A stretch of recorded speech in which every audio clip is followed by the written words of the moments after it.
Hello, and welcome to the Silicon Alley Podcast. Super excited you could join me today. I'm William Glass, CEO and co-founder of Ostrich, and of course, your host of the Silicon Alley Podcast. And today, I sit down with Vince Carter, a 30-year veteran at a telecommunications company, the host of the Cfo Home Podcast, and a man with a failed entrepreneurial attempt. We dive deep into that failure, a failed franchise attempt to be specific, and the red flags that Vince ignored along the way that went against his better judgment, and even the math.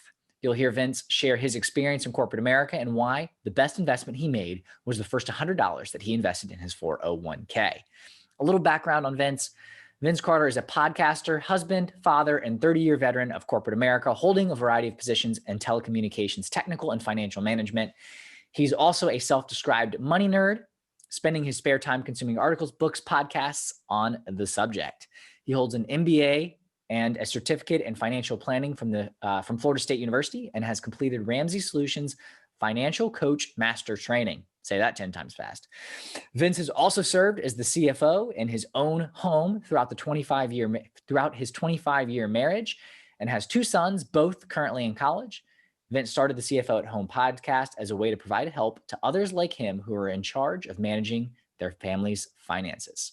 And for those joining for the first time, on the Silicon Alley Podcast, I talk to entrepreneurs, VCs, and top performers like Vince to understand what it truly takes to grow and scale a business. You'll get actionable advice that you can apply in your own business and life. So if you've not already, please pound that subscribe button and follow the Silicon Alley Podcast so you get notified when episodes drop every Friday. And if you hear something that you like, please be sure to share the podcast with others. It helps the podcast grow, and your friends will thank you. So without further ado, I hope you enjoy today's money-focused episode of the Silicon Alley Podcast featuring the Vince Carter. You got no time to waste, but still you hesitate. Caught in a circle saying, I'll never leave this place. Vince, welcome to the Silicon Alley Podcast. Super excited to have you on today. Thank you, William. So glad to be here. Yeah, and it's funny that we're now on these sides of the mic, so to speak, seeing as I had the pleasure of sitting down on your podcast, Cfo at Home, and now we get to do it the other way around. Yeah, it is strange, but we'll find our flow here very quickly, I'm sure. Exactly. And I'm excited to dive in. You've obviously got a lot of experience when it comes to the personal finance side, but also in terms of your career is built in technology specifically and being on the technical side of a large telco. And so want to definitely dive into that and some of the things that you've seen change. So what would be great is kind of to start there. Would you mind giving a quick little elevator pitch of who you are and then kind of what led you into technology in general? Okay, sure thing. The best way I think of just kind of summarizing it, I am a 30 plus year veteran of the industry that I'm in. It's in the telco industry. We'll just leave it general in that way. Have worked a lot of different sides of the equation there. Started out with a landline telco. Worked on that side of the house, I want to say, for 7 or 8 years. But I've spent the majority of my time in the wireless side of the industry, doing everything from planning, engineering, project management, financial management, you name it, I've done it. But that's really the industry that I've spent my professional life in. Gotcha. Yeah. Thanks, Vince. So what led you, have you always been interested in technology? What led you down that path originally when you, landed in telecommunications specifically? Yeah. When I look back, even in my formative years, I really had two interests. I've only had two interests in my whole life. I'm not a one-trick pony, but I am a two-trick pony. One would be technology and the other would be finance that we'll talk about a little later. But as far as technology is concerned, I was the kid who was asking, for Christmas for those who remember Radio Shack. They used to have all these neat little kits for kids where you could build your own computer, or 75-in-1 electronics projects, 150-in-1 electronics projects. I was that kid.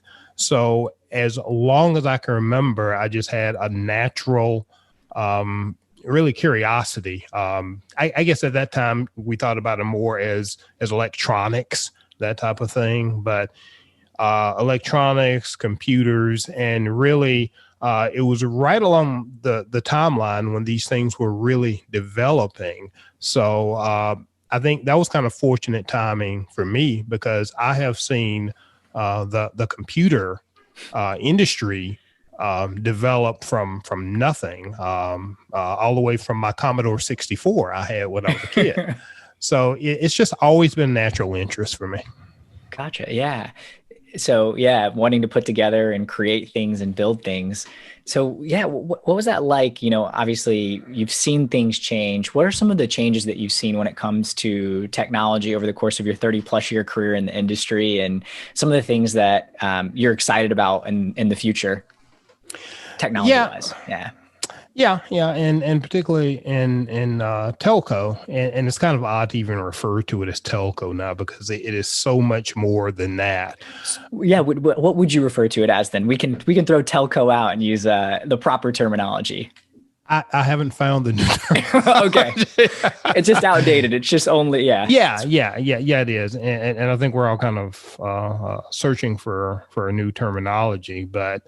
I can remember at the start of my career, I mean, one of the big things we were implementing was caller ID, if you can imagine it. So I've seen every development, you know, basically from that to really the services that we're providing with implementing 5G. I've seen everything in between. Certainly the pace of innovation, and that's not surprising to anybody, has picked up. From an industry perspective, it's been interesting to see the industry mature during that time, because if you think about it, I mean, telco, particularly the wireless section, it's really kind of an accidental thing that was stumbled into. And by that, I mean, when they were auctioning off the first licenses, and, you know, these companies were bidding on these wireless licenses, these cellular licenses, you know, most people, it was kind of done on a lark. And if you pay too much for it, you were ridiculed, because, you know, you were looked at as throwing your money away. So when things took off and the way they took off, there was a very kind of fly by the seat of your pants, cowboyish nature. So you are part of a large corporation, but at the same time, you were really kind of in your own little innovative bubble. So in a way, we felt more like a funded startup than we did part of a large corporation. And, you know, that's the best of both worlds. So they kind of leave you alone to do what you need to do. And it's a lot of fun. You're flying by the seat of your pants. But at the same time, all you have to do is produce results, and the funding continues to come. So it was the best of both worlds. So really, I guess the evolution I have seen has been the evolution from that very entrepreneurial startup feel, which really precipitated my change from the more traditional wireline services to wireless. Yeah. To where we are today, where the industry is more or less mature.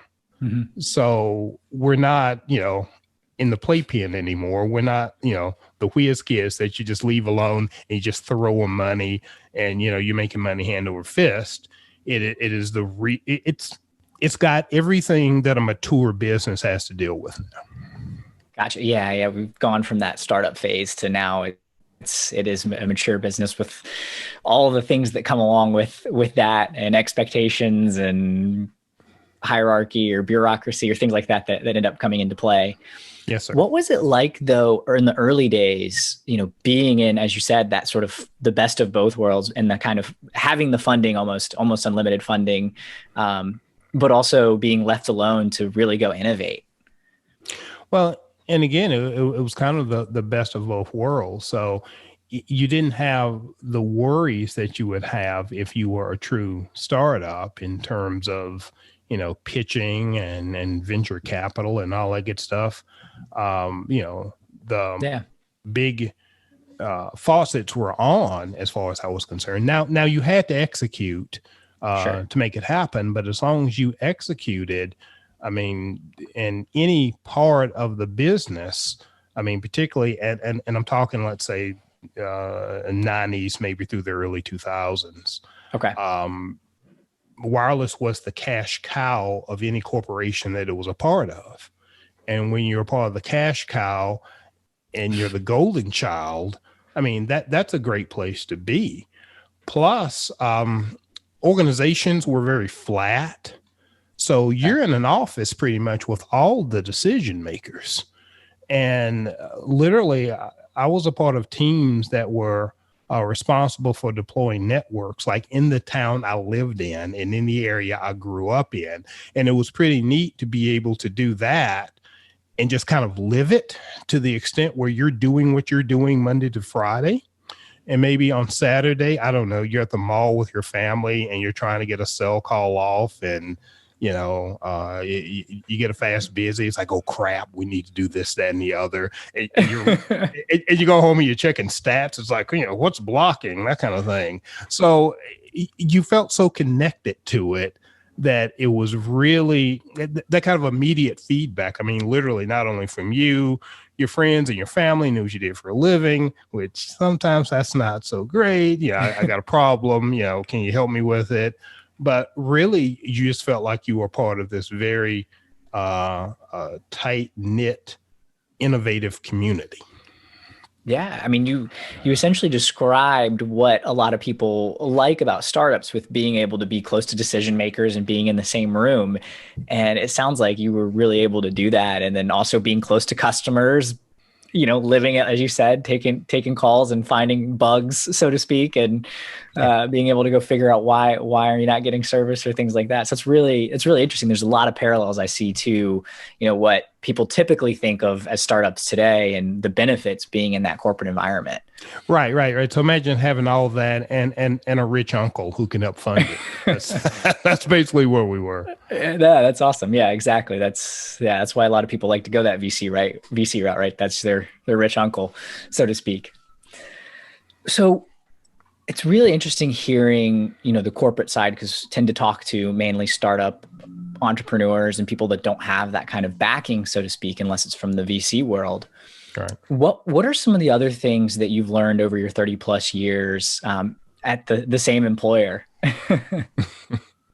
Well, and again, I mean, I say the same employer, but I've worn a lot of different hats with that one employer. So in a sense, it feels like I've had a lot of different jobs within the same industry. Yeah. So, fortunately, it's not, I've been doing the same thing for all this time. But that being said, corporate cultures are corporate cultures.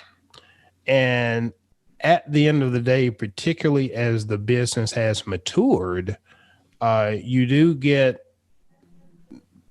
do learn things about how large corporate cultures make decisions. And that's not good, bad, or indifferent, but really learning the business side and really having things fleshed out. So you go from, having your little toys to play with that your rich uncle funds to, particularly as the business matures, understanding why you're not going to get funding for certain things, understanding that the business has other priorities at a given time.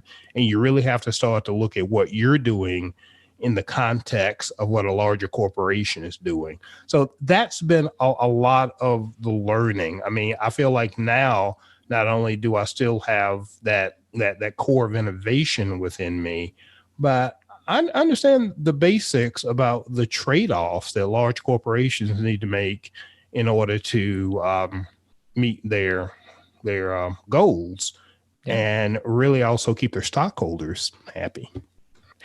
Yeah, no, that's a good point. It's a different, who you kind of roll up to. And ultimately at the end of the day, it's making sure that the shareholders are happy, customers are happy, but it's playing by a slightly different set of rules in that corporate environment.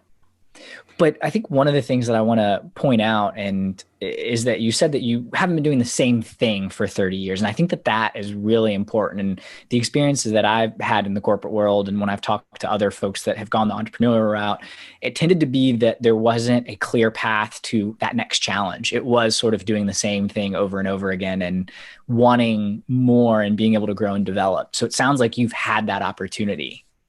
Yeah, yeah, and the thing is, I mean, the great thing about really the industry is that the industry, I guess one of the advantages of the growth is the growth has provided those opportunities. I mean, because Yeah.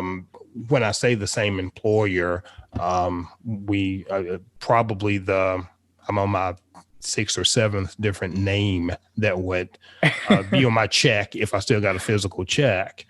I was looking the other day, and one consistent thing that I've gotten is you get these little plaques or whatever for every 5 years you've been there. I think every one of mine has a different corporate name attached to it. So there's been that much changeover, and every time there's changeover, it presents kind of an opportunity for you to reinvent yourself, because the business changes, the structure of the business changes.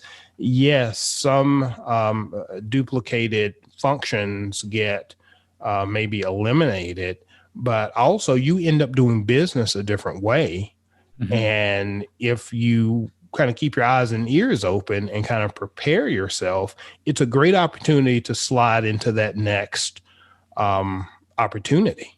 So every time has really been an opportunity to reinvent myself.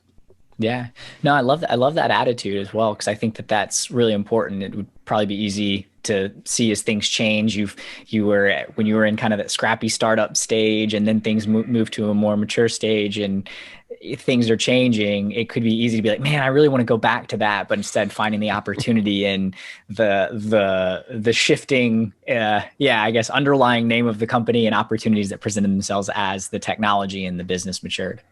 Right.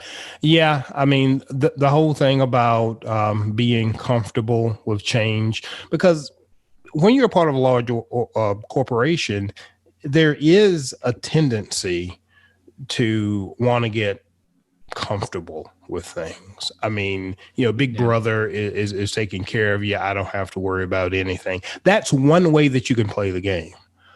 Another way to play the game, which I think is more and more the only way to play the game, as we've gotten into the last few years, is that you have to, if you don't look forward to those changes, if you don't have the ability to roll with the punches, if you don't almost have an entrepreneurial spirit, even though you're part of a large corporation, your opportunities are going to be very, very limited, because that's really what corporations are looking for. They're looking for people who have more of that entrepreneurial spirit, who are flexible, and you either develop that skill set or you find yourself by the wayside. Yeah. No, it's a great point. Yeah. Even though you're within a large corporation, corporations still need to innovate, right? If, you can look at some of the companies that didn't, when you look at a Kodak or a Polaroid or some of these companies that were at the time, they were the premier technology, and they let innovation go by the wayside or parked it on a shelf somewhere because it would interrupt their current business model. And, we don't really see them around anymore. Right. So that's a really great perspective of the types of traits that corporations are also looking for, the same that also apply whether you're an entrepreneur or not. Right. Vince, one thing that I really want to touch on and would love to hear your perspective is, as a person of color in corporate America, what has your experience been like? And I'd love to hear sort of the change in, if there's been a change, over the time of your 30 years. We see the NASDAQ starting to roll out some diversity requirements and things like that when it comes to corporations that are listed on their exchange. And we're at this time in, right now socially, where we are wrestling with the legacy of systemic racism that has been in our country. And I'd love to hear sort of your perspective on that from the corporate America side and what you've experienced. I may have a few thoughts on that. and it's really kind of where to start. Let me hit on a couple of points. So first of all, in 30 plus years, I have not experienced, to my knowledge, one incident that I could point to with 100% certainty and go, hey, that's racism, and it's pointed towards me and I don't like it. Yeah. Not one. if I back that up a bit and talk about things where I strongly suspect that race played a part in decision making, different answer. And one of the things that I had to establish relatively early on in order to deal with that was I going to try to take the time to try to figure out when I didn't get a promotion, when I didn't get credit, when I didn't get accolades, whether that had something to do with my race or not? Do I take the time? Is it really going to benefit me to try to unwind that?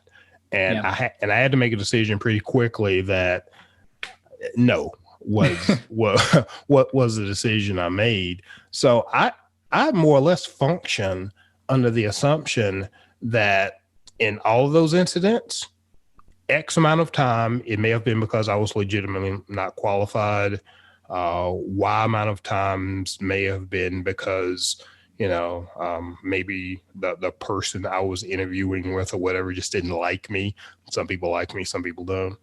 And Z amount of times, it had something to do with race. Now, whether or not that's like blatant, I don't like people of that race. Mm-hmm. I would like to think that it's not so much that, but I think it is absolutely the case that when you are looking for people to, whether it's mentor them or promote them or put them on a certain fast track, I think there is a part, and it's kind of human nature, to kind of look for people who remind you or remind you of your friend or remind you of your son or remind you of your cousin, somebody that you have a certain affinity with.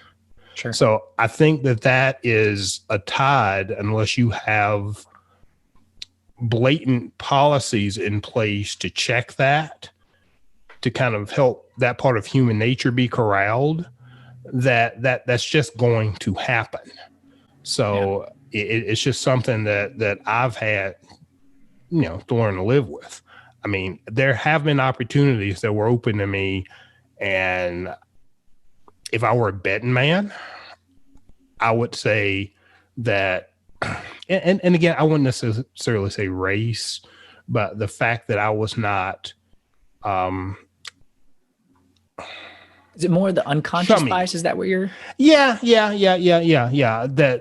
a very good way of putting it. That unconscious bias did play a role. And like I said, it's not anything I can point my finger to. It's just a feeling you get, particularly when you see the person who got the opportunity that you didn't get.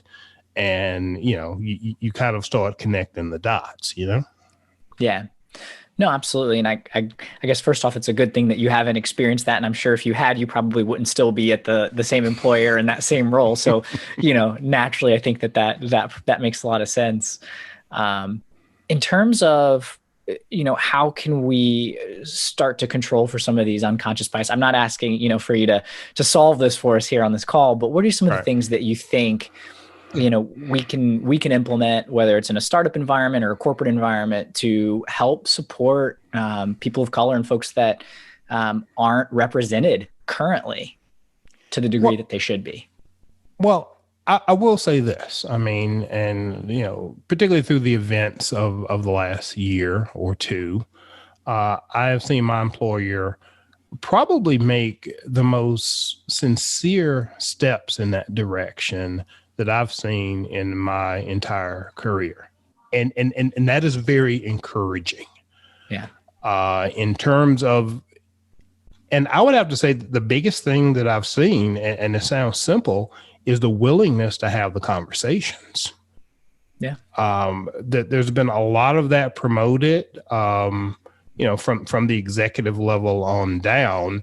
And, some of them have been, as they say, uncomfortable conversations. But just being able to introduce that into the workplace and get past this whole idea of work is work and that's not something that belongs here, just embrace it and talk about it, I think having the courage to keep those conversations going is it's going to be the most important thing, because what I do wonder is, I mean, we are in a particular moment in time. Yep. Here at the end of the strangest of years, where there have been a lot of pressures on us. Some of those pressures have been, seeking racial equality and racial justice. And I do think in a year or 2 years, once we're past this moment in time, do we keep the momentum going? Do we have the determination to continue to have the conversations? I think if we have the conversations and we continue to take that out, that's going to be our best path forward. Because even for me, and I've noticed this just in myself, just being in a workplace where those conversations are okay to have has really been kind of refreshing to me. Yeah. The fact that I don't feel like there's this whole side to my persona that I have to leave at home, quote unquote, even though I'm working from home now, that I have to leave at home and kind of assume another identity when I go to work, and then I can pick up my real identity when I go home. Yeah. I think everybody goes through that to an extent, I would imagine. But I think when you are a minority, there's more that you're asked to leave at home than you would be otherwise. So if we keep the conversations going, I think that's our best path forward. I mean, all the trainings and unconscious bias training and all of that is nice, but without the conversations, it's pretty limited in its effectiveness, in my opinion. Yeah. No, Vince, I really like the way that you phrase that of having to leave more of yourself at home, right? Because I think to some degree, a lot of people will I mean, I felt myself doing this. There were certain parts of me that I wouldn't bring to work, but having to leave more of yourself at home and just how draining that is, I think, makes a lot of sense. And just having the conversation and the dialogue and keeping that open line of communication. It's draining. And the funny thing about the drain is you're not even aware it's there.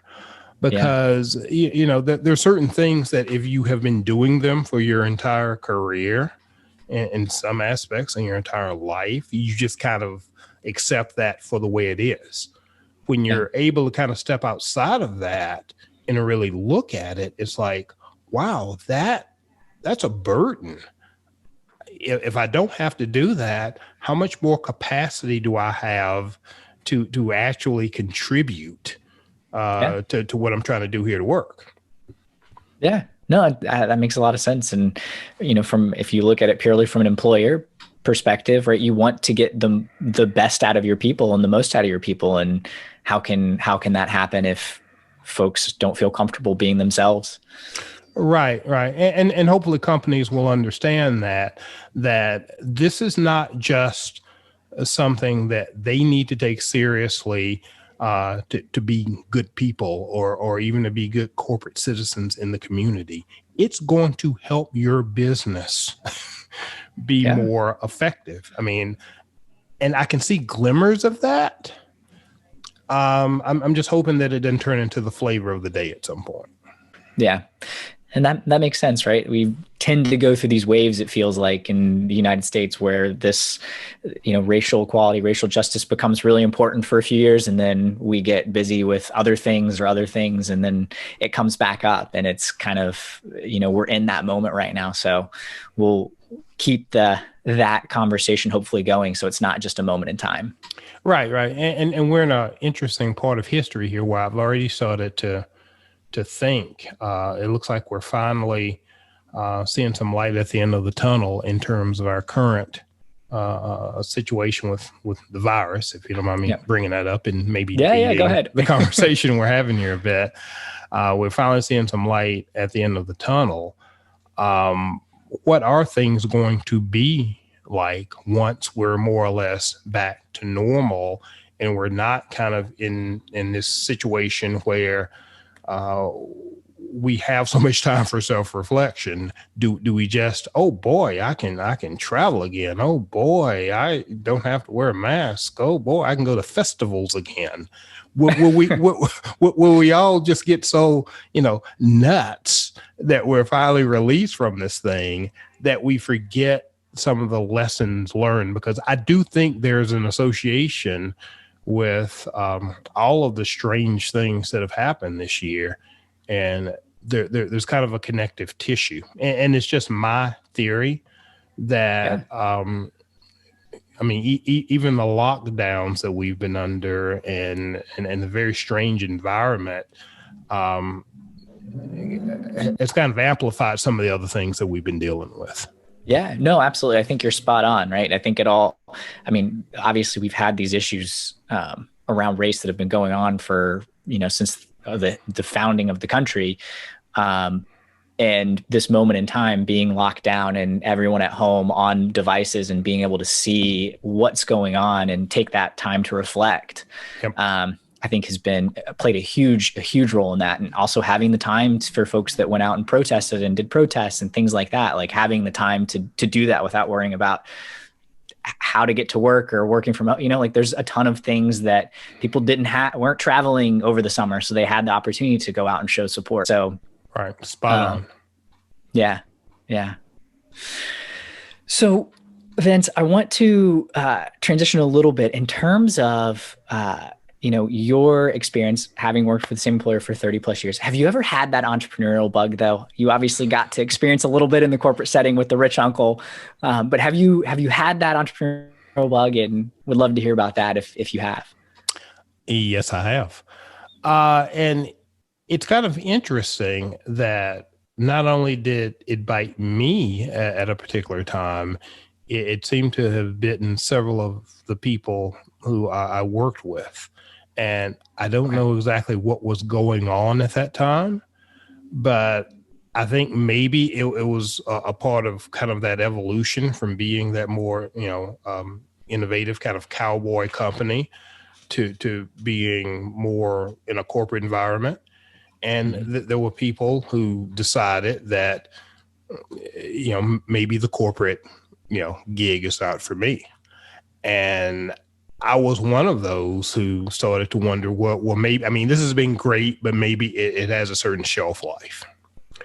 So absolutely. I did make an attempt to start a side business with the idea of, okay, let me get this thing going on the side, grow it, and then ultimately, that would be my exit out of the corporate world into something more entrepreneurial. Since I'm still in the corporate world, I think it's evidence that didn't work. But yeah, I've definitely had that itch, and I have attempted to scratch that itch with some good lessons learned, but not success by, I guess, the conventional definition. Sure. Yeah. Well, Vince, what are some of the things that you learned? And can you talk a little bit about what that side business was and some of the challenges that you faced? That I can talk about it now because it was some years ago. Doesn't hurt as much. It was literally painful for me to talk about for several years afterwards. And it was actually the inspiration for my first podcast, but that's another story for perhaps another day. So I decided that since I was new to business, and again, this is after talking with several friends of mine who were kind of thinking along the same lines, decided that maybe a franchise would be the way to go. Because, the general idea around, a franchise is, hey, you're buying into a system. So you don't really have to know this industry. You don't have to really know this business. You don't have to really know business. We're going to give you the playbook. You go out and execute, and everything's going to be fine. So it was probably one of the few times in my life that I took kind of a leap of faith, so to speak. And with the thought process of, hey, I don't know the small business world, so I really do need to just listen to what these people are telling me. Even when certain things kind of went against my instinct, I kind of told myself, well, you have the instincts of an employee. You don't have this entrepreneurial instinct. You need to listen to these guys. Big mistake, first of all. Yeah. Huge mistake, because in retrospect, the flashing yellow lights that I saw turned out to be very real yellow flashing lights. And every franchise system is different, and I'm sure there are some great operators out there. And even the system I was a part of, I don't know, I guess it worked out for some people, so I can't just say, hey, it's lousy or something like that. But in retrospect, I saw a couple of flaws in the way their business was set up. It seemed that they were set up because they pitched it as, well, your success is our success. So of course we're going to help you be successful. You're successful. We're successful. Everybody's successful. Yeah. To a certain extent. But when you really look at their business models, there was a way for them to be successful without necessarily you as an individual franchisee being successful. So basically, particularly if they were able to convince you to open up a new territory, then there were certain, through the process, there were certain people that benefited just from you getting into business. So first of all, the person who supposedly assisted you and mentored you in the business, that person would get a cut of what you paid in initially. Okay. So their motivation out of this whole thing was not necessarily to see you successful. They just needed to sell and open more new franchises, because every time they open a new franchise or they assisted in opening a new franchise, they got a payout.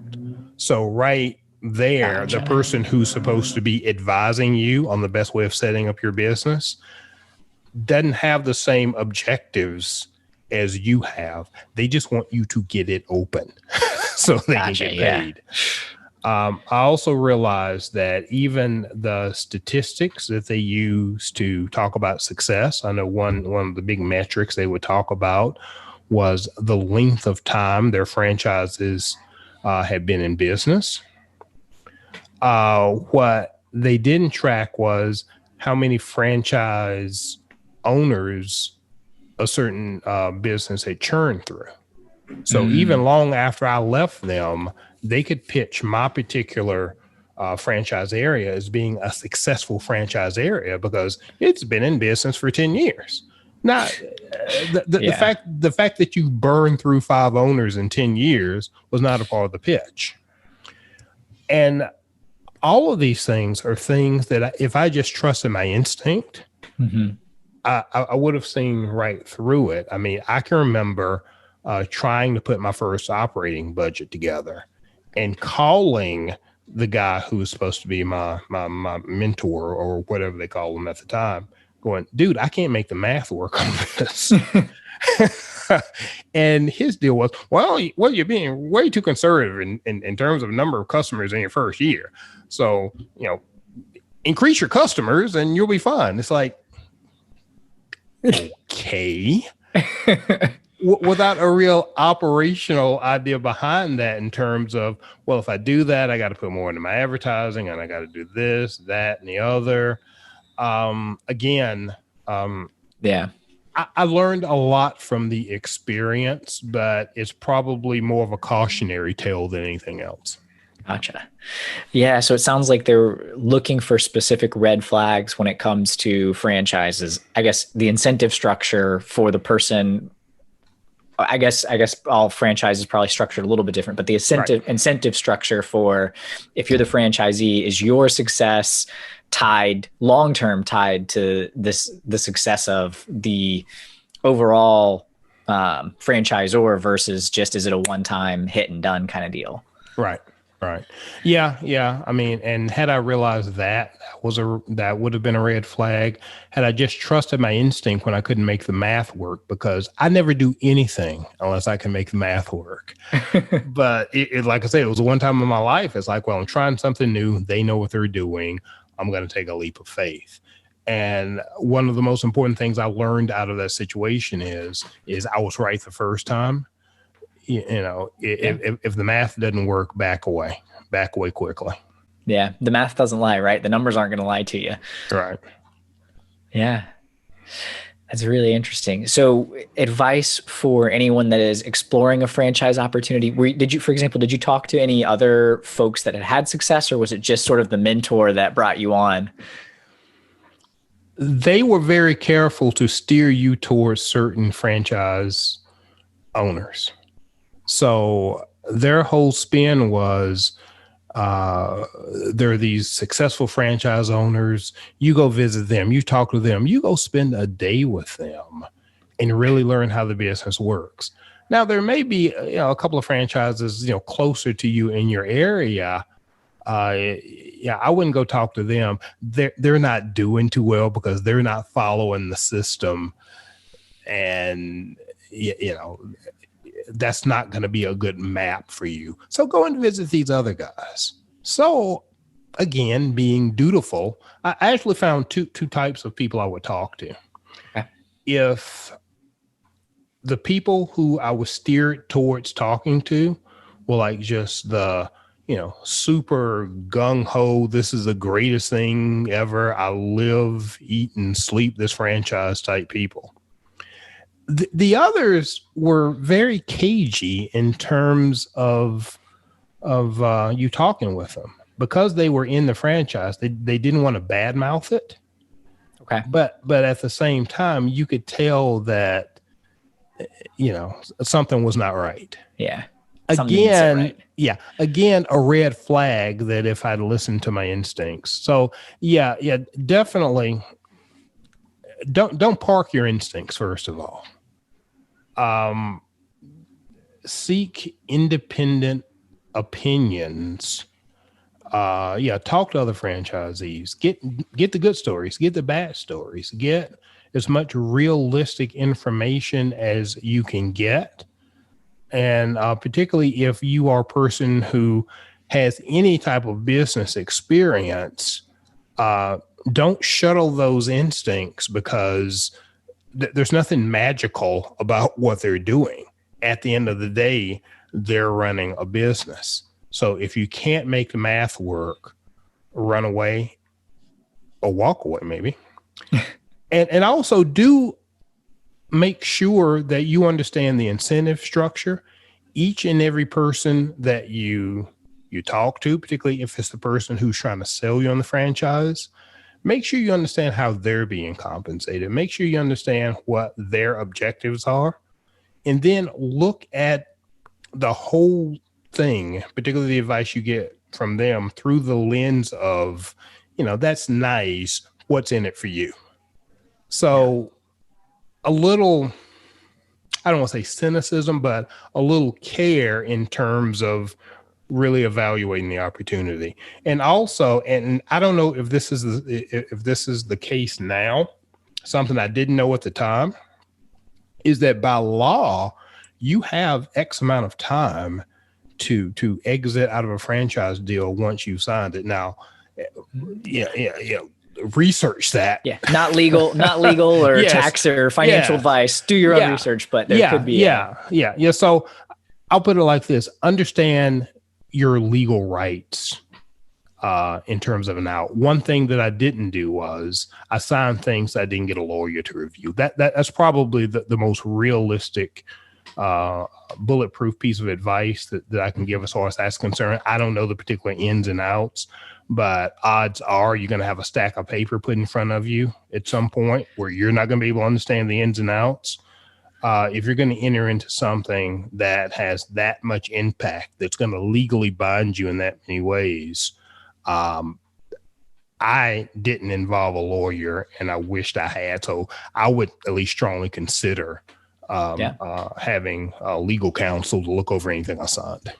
Yeah, I think that's great advice. Yeah, spending a few $100s or whatever it costs to get an attorney to review those documents could have potentially saved a lot, or found an opportunity when those red flags came up where you didn't feel trapped or locked in. And it's easy to be like, okay, Yep. I might have missed it when I first signed, but now let's take the exit out of this business.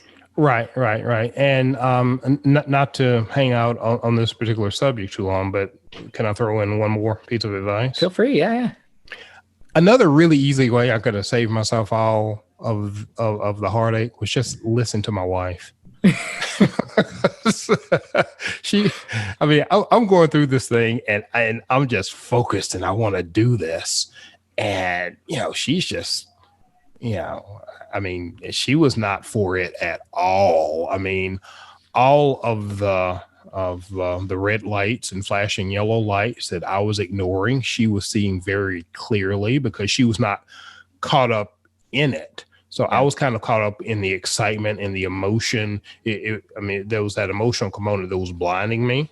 And here she is standing, right over here, seeing this thing just very black and white.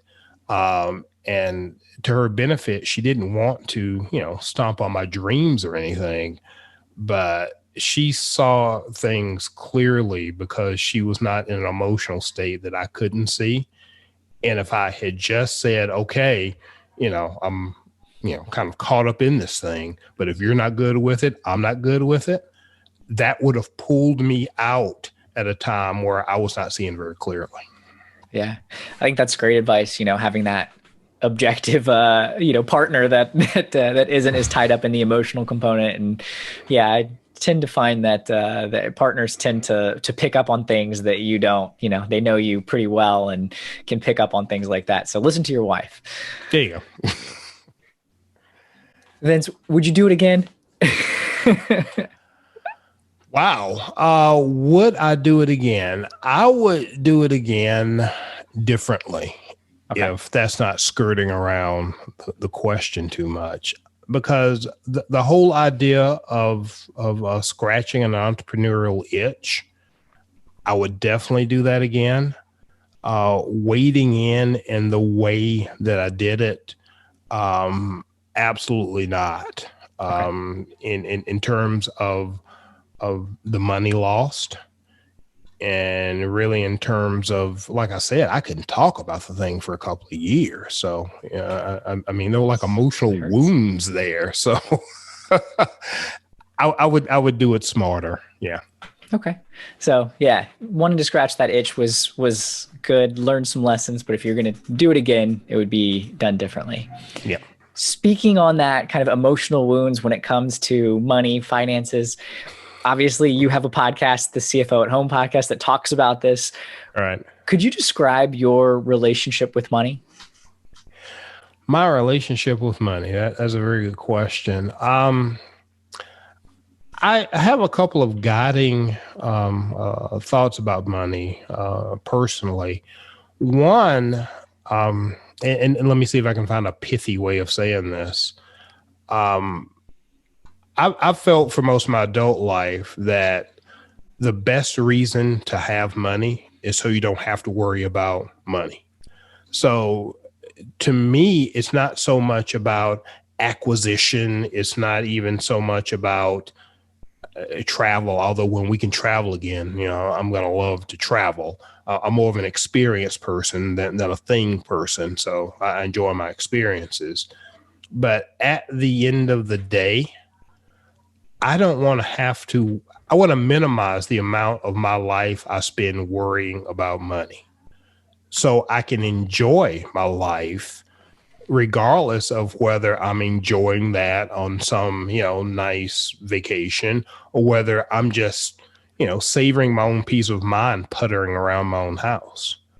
So that's kind of my driving force is I don't want to have to, I want to minimize my worry about money because I have seen too many people in situations where that seems to be all they do. And it is all consuming and it really takes down the quality of your life. So I hope I answered the question. You did. Yeah. It's your relationship. There's no wrong answer, right? It's your relationship to it.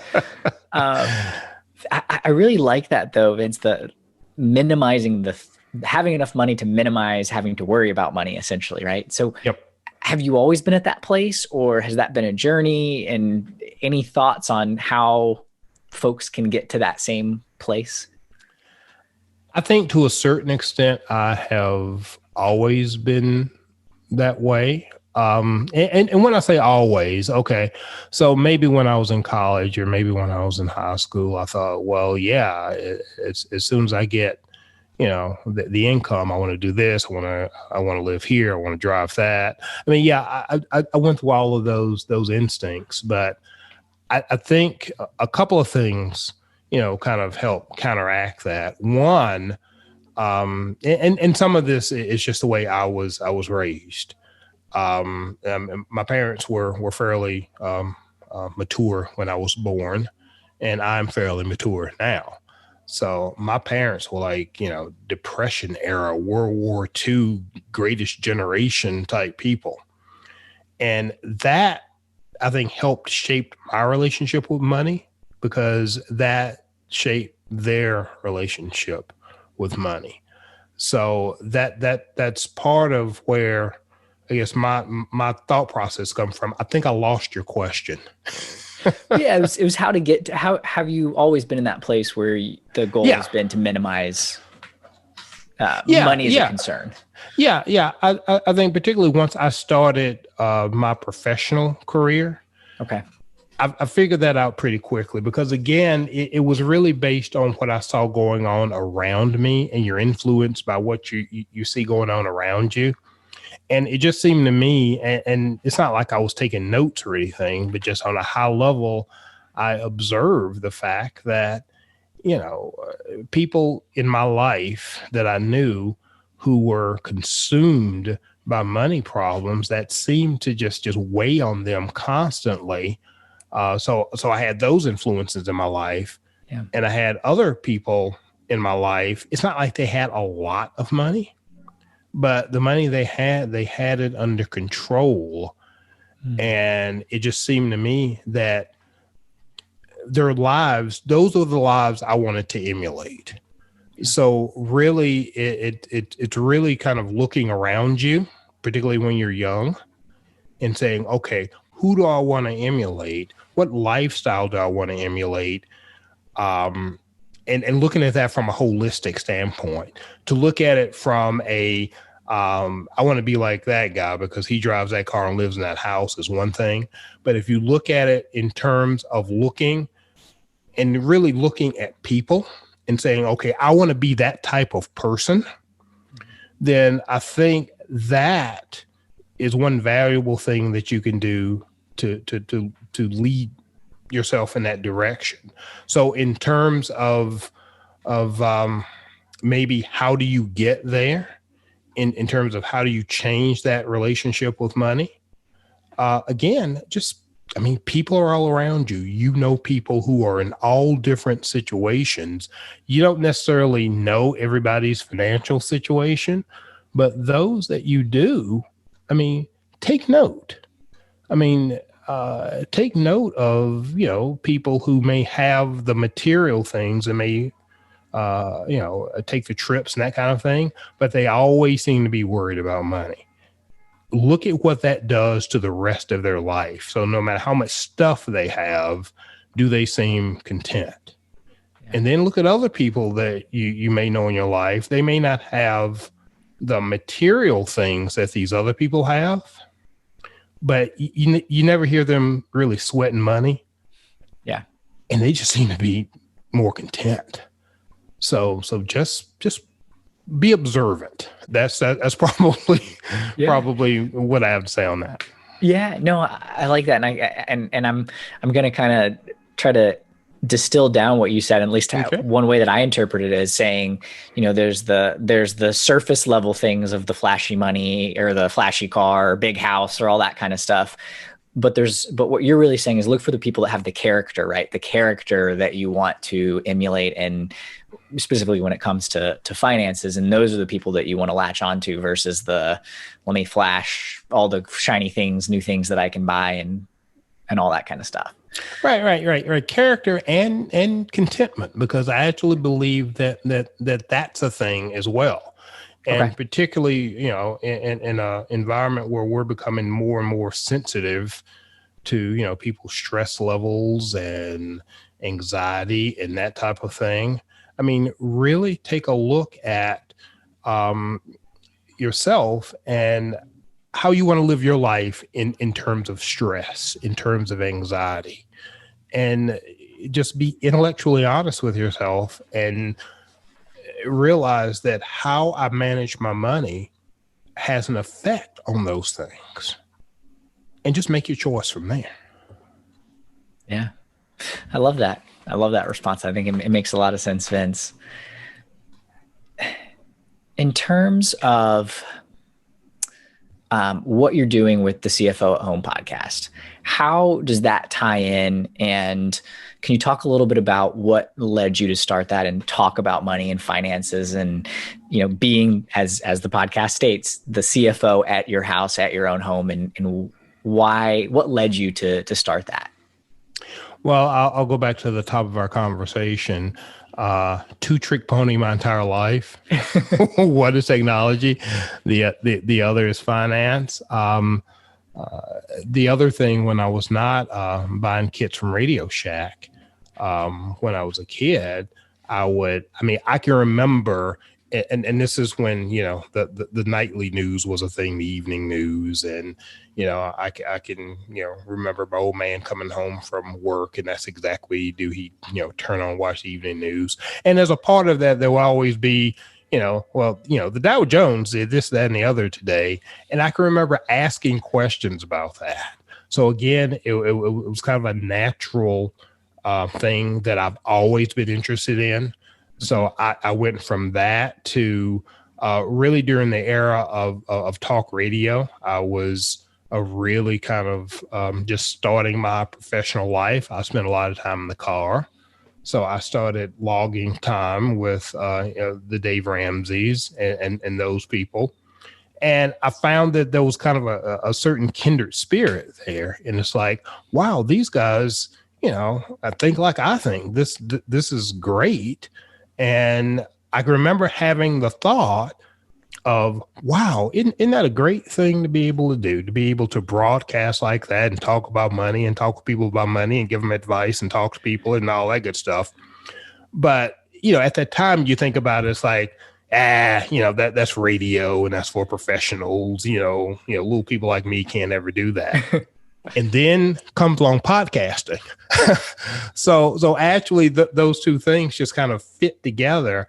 And when I kind of put the pieces together in my mind, for me, podcasting was a way to get into that little magical thing that I had fantasized about doing, but never really had a way of doing it. And it also just kind of fit this passion that I have really to try to help people better manage their finances. And it just seemed to be a way to get that story out there. Yeah. And it was a matter of finding kind of a unique way of delivering the message. And the whole idea of the CFO at home really comes from my experiences in terms of playing that role, in terms of being the person in the home that at the end of the day is looked at to really have the long-term plan. It's a great thing. It's a thing that I have a natural inclination for, but at the same time, it has a certain amount of stress to it. And like anything that has a certain amount of stress, you can feel isolated almost at times because you feel like you're carrying this weight for your entire family. And, it's just you making those decisions. So the idea to have a podcast that could serve that community of people out there who are all feeling that pressure and giving them tips and giving them really just something they can listen to every week and go, hey, one, I'm not alone. There's a whole podcast talking to people just like me. And two, in 30, 45 minutes, I can pick up some tips that'll really help me to shoulder this burden. So that's really where the whole idea came from. Yeah, no, I appreciate you sharing that. And I love the podcast. There's a couple episodes recently that I've enjoyed. You had an author on, I forget her name, but she talked about the conversations that you have to have, one with yourself and with others. Yes. That was, and I listened to that even as I edited that.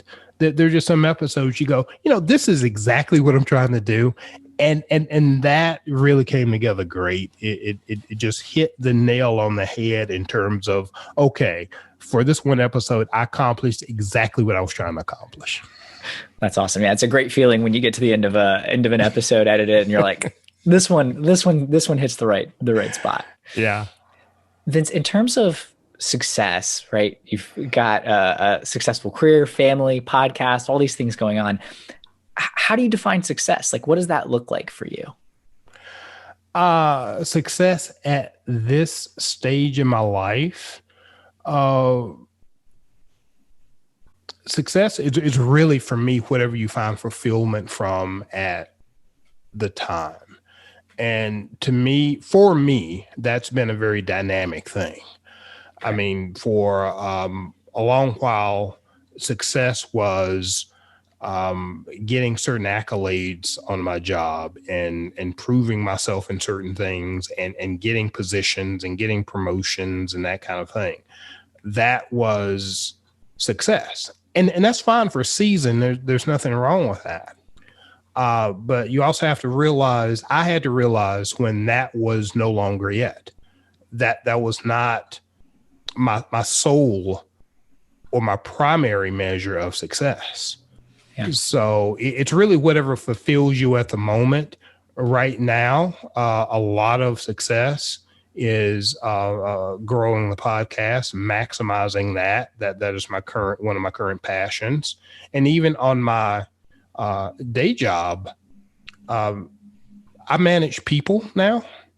And really, people management is something I get a lot out of in terms of supporting my team, in terms of motivating my team, in terms of really helping them to get where they want to go, both in their career, for everything from that to, supporting them when they have personal tragedies, that kind of thing.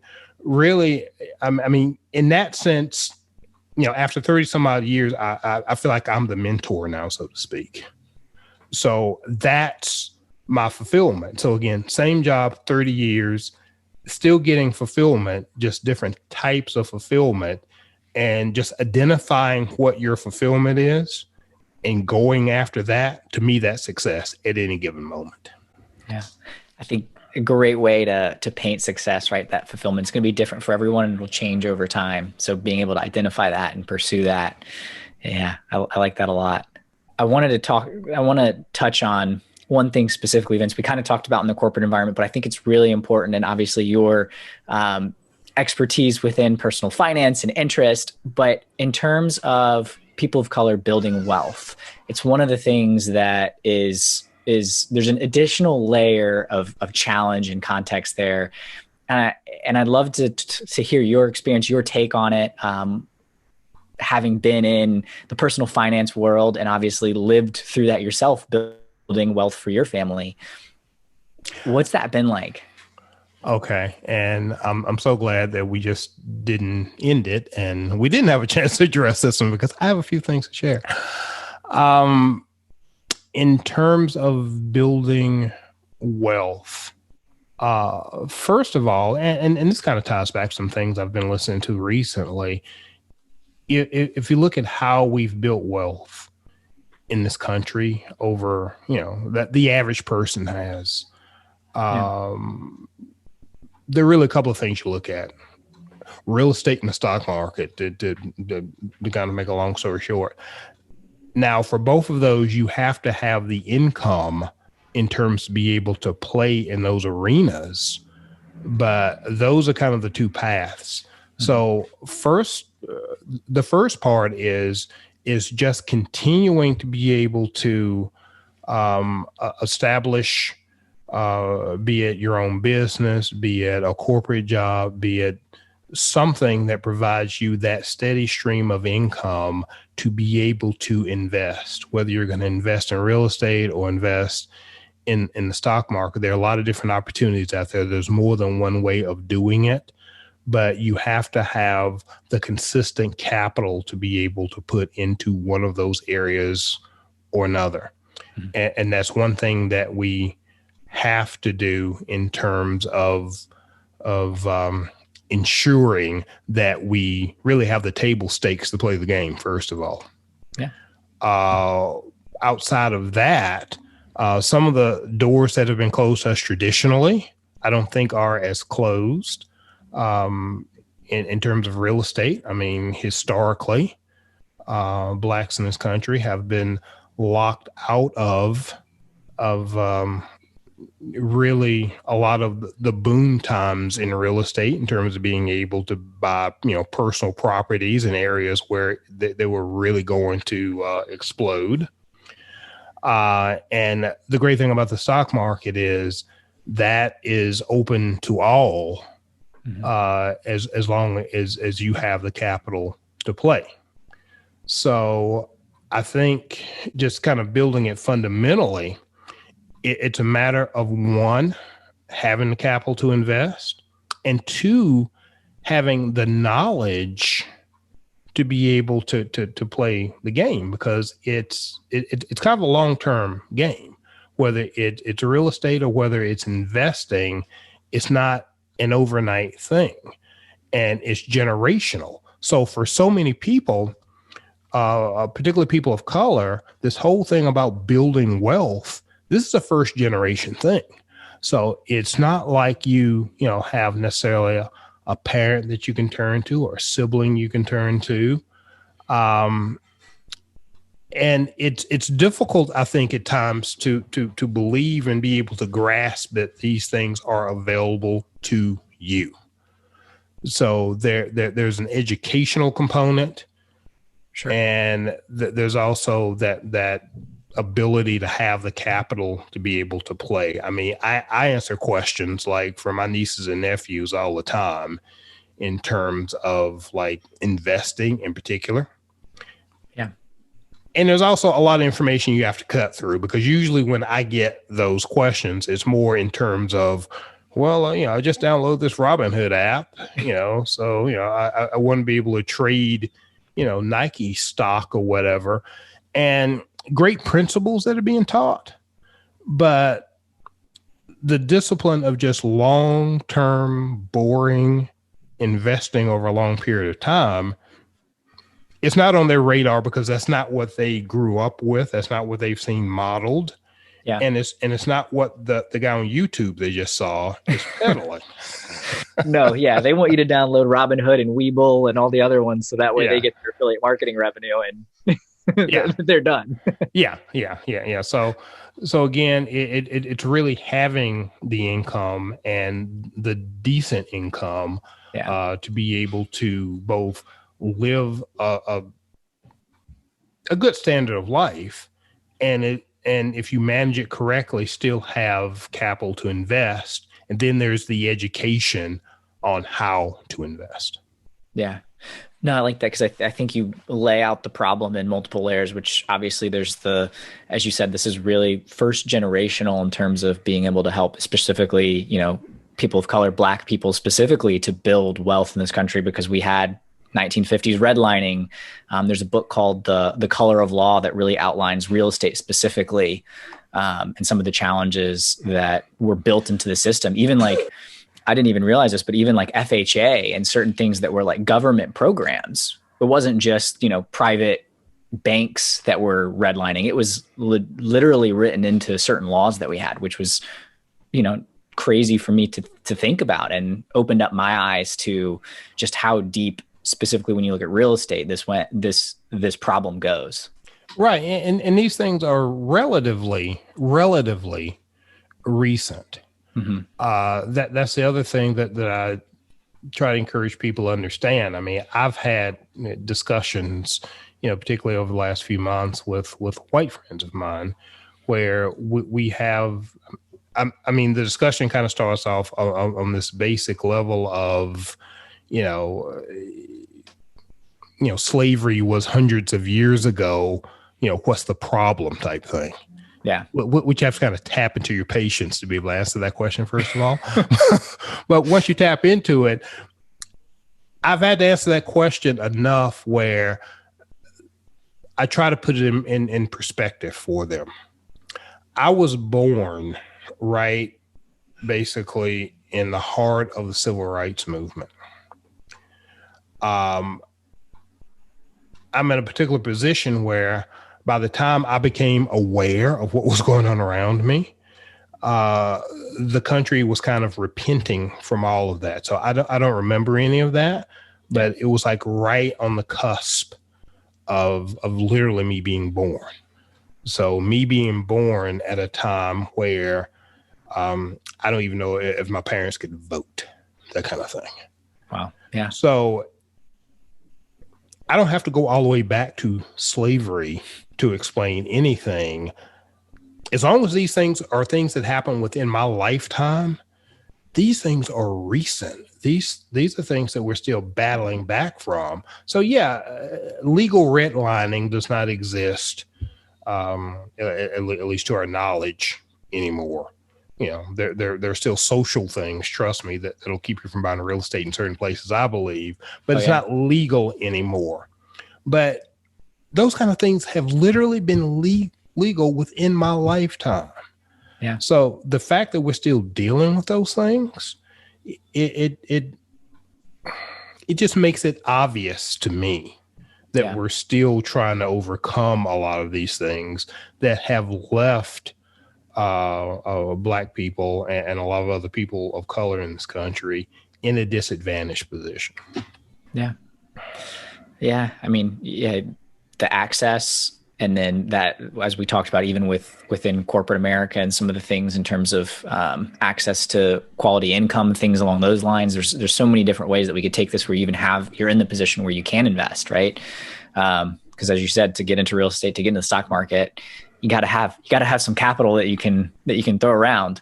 And then we, obviously get into the knowledge, and then it's like, okay, well, now you've got the money, but do you know how everything works? And I think I think when we get into the knowledge piece, that applies specifically, to everyone, but definitely even more so to African Americans and just people of color in general that are left out, that have been historically left out. Right, because generally speaking, there has been a lot less native exposure. Yeah, you learn it from your parents or family, and if you don't if you don't have that, then you don't have that rich uncle to go turn to that understands this stuff. Then good luck. Exactly, because statistically, and it's been a while since I read this, but I'm pretty sure it still holds. Overwhelmingly, statistically, you are likely to more or less stay in the socioeconomic group that you were born into. Yeah.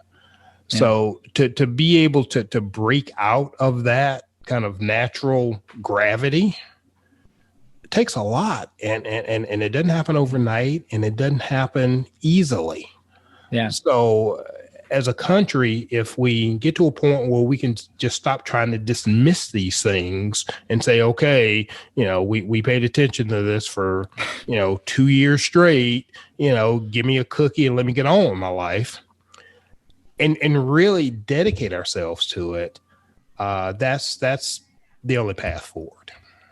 Yeah. Vince, do you think, similar to when we talked about race in the corporate environment, is it having the conversations, like how do we go beyond just the, a 2-year period, and then we, go look at the shiny new thing over here and forget about this particular issue and the challenges around it? We have to take it serious enough to make a commitment to it. And again, corporations have to realize, companies have to realize, the society has to realize that this is beyond, something I'm doing to be a good egg. Yeah. Because I think part of it, and this might be a weird way of looking at it, is if you get the fact that it is in your own best interest, because at the end of the day, we're all kind of, narcissists and focused on ourselves. And for me to do something out of the goodness of my heart that's philanthropic and all that, that's going to last for a certain amount of time. But if I can understand this is in my own best interest, that's got legs. Yeah.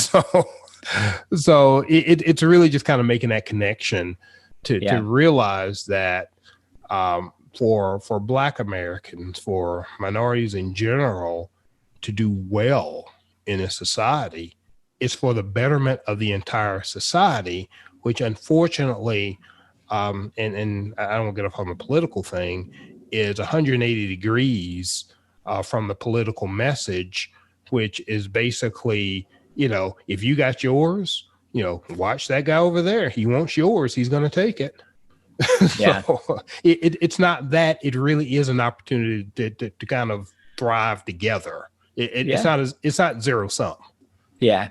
No, I completely agree. I think that that is one of the misconceptions, I think, especially if the mindset is that money is finite and scarce. We're printing trillions of dollars at this point to get ourselves out of this pandemic. It's not like there's a lack of capital out there, right? Let's be realistic. It's right. That's part of the response to COVID-19 versus 2008 is that, hey, we're going to try something a little bit different, and we're going to give some money directly to businesses and directly a little bit to people and support people that lost jobs.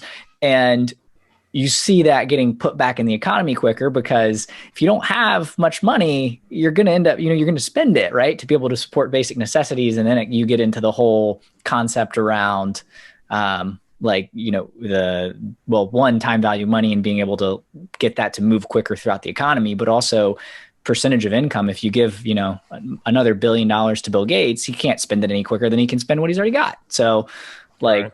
Giving it to where it's going to do the most good, and not even just giving, but in terms of lifting people up. Right.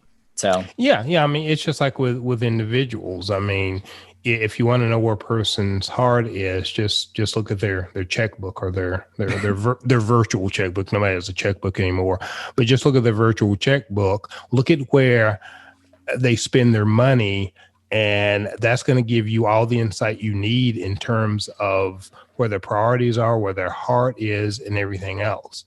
So even as a country, I don't know. I think maybe we need to step back and look at our checkbook. What are we investing in? Yeah. Yeah. I think we could probably dig into this for hours. Oh yeah.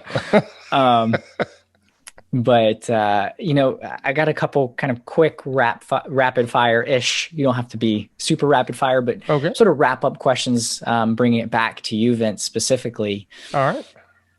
In terms of the best investment that you've made, what is that? What is the best investment that you've made? I think the best investment that I've made, and this is not a cute answer, it is a legitimate answer, is probably my first contribution to my retirement plan.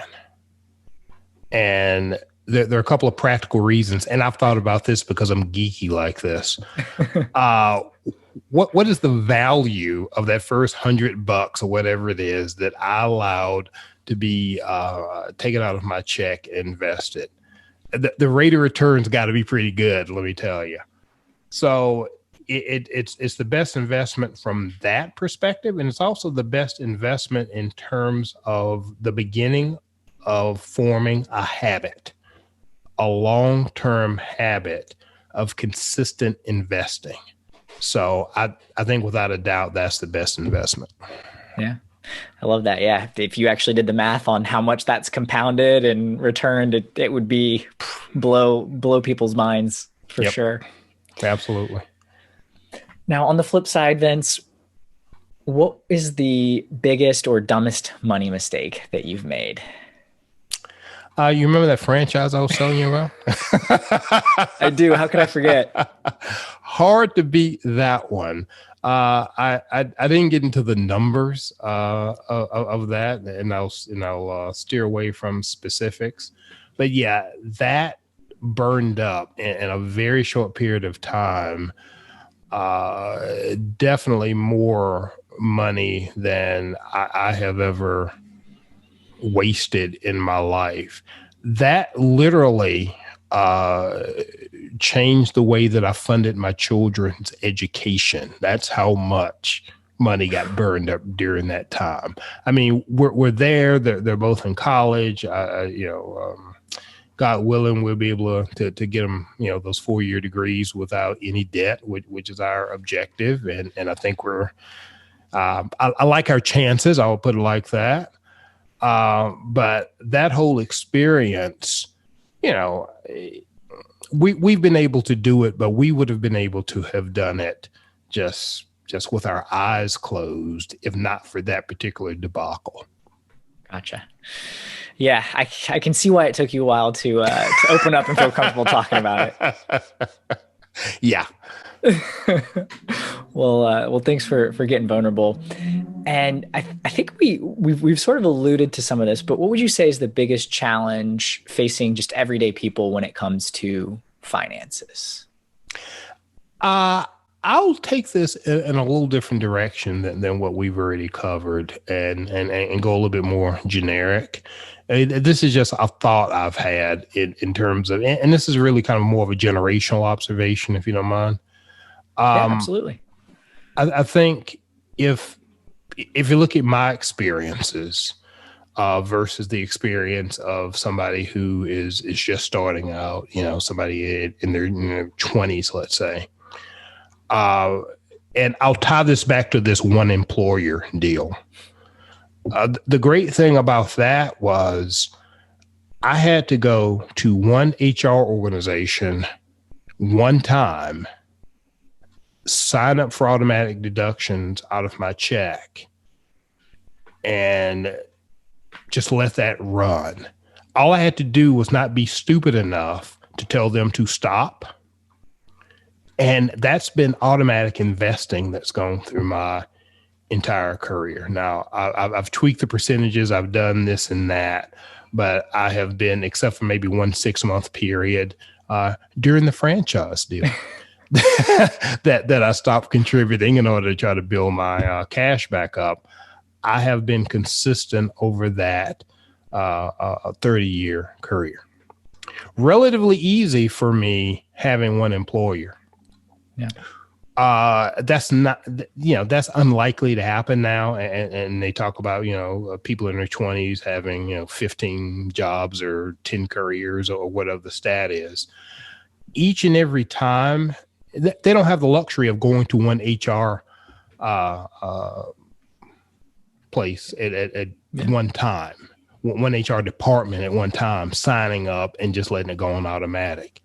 They have to make a decision each and every time if they're involved in a 401k or something with a company. They have to make a decision each and every time to what they're going to do with those funds, to roll those funds into an IRA, to resist the temptation of just cashing it out. So there has to be more intentionality there. So there are challenges that this generation has, and I'll be straight that I didn't have to deal with, and they're just going to have to be a little smarter. Yeah, I think that's a great point. And if you zoom that out on all of the gig economy stuff, where there's not even opportunities for a 401k, Uber and Lyft aren't going to offer you a 401k. Right. Right. Which means you have to have the discipline to, open up an IRA, which is great, but you can't contribute as much to an IRA as you can contribute to a 401k. But still, that just drives home the fact that you have to be consistent, because if that's the way you're doing it, unless they change the laws, you're not going to be able to wait until you're 40 and then all of a sudden start lumping huge amounts into your IRA. Just because of those limitations, those accounts are built for slow, steady investment. Yeah. So you just have to be smarter and you just have to think about these things and plan more. Yeah.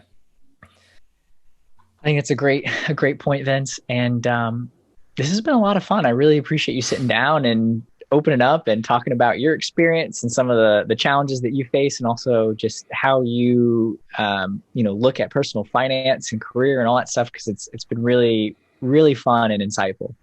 All right. I've really enjoyed it as well. Not asking the questions, just answering the questions. I'm enjoying this. I could get used to this. Yeah. Well, that's good. That's good. I'm glad it was enjoyable. I'm glad it's enjoyable. Absolutely. You made it easy.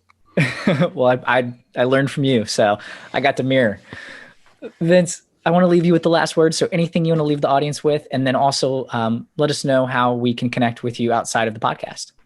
Okay. Well, this podcast specifically. All right. Well, I have dropped pretty much all the wisdom that I can drop. So I'll just leave you with this information. If you want to reach out to me, anybody who wants to reach out to me directly, the best way of reaching me is Vince at thecfohome.com. The podcast is CFO at Home. It's a weekly broadcast. Episodes, try to keep them, generally speaking, between 45 and 30 minutes, available on Apple and all podcast apps at this stage of the game. And there's also the website, which is thecfoathome.com. Awesome. Definitely check it out. I'm subscribed. I'm a big fan. I love the stories that you're telling and the people that you get on. So it's really helpful. Vince, thank you so much. All right. Really enjoyed it, William, and really enjoying Silicon Alley as well. On your way out, please pound that subscribe button if you have not already, and share the podcast with others. That's the only way the community grows and others hear these incredible stories just like Vince's. I take pride in telling a mix of stories from people that have never had the chance to tell them, to the names that you know and love. So please do your friends and family a favor and share Silicon Alley now. I'm William Glass, CEO and co-founder of Ostrich, and of course, your host of the Silicon Alley Podcast. Have a profitable day, everyone. You got no time to waste, but still you hesitate. Caught in a circle saying, I'll never leave this place.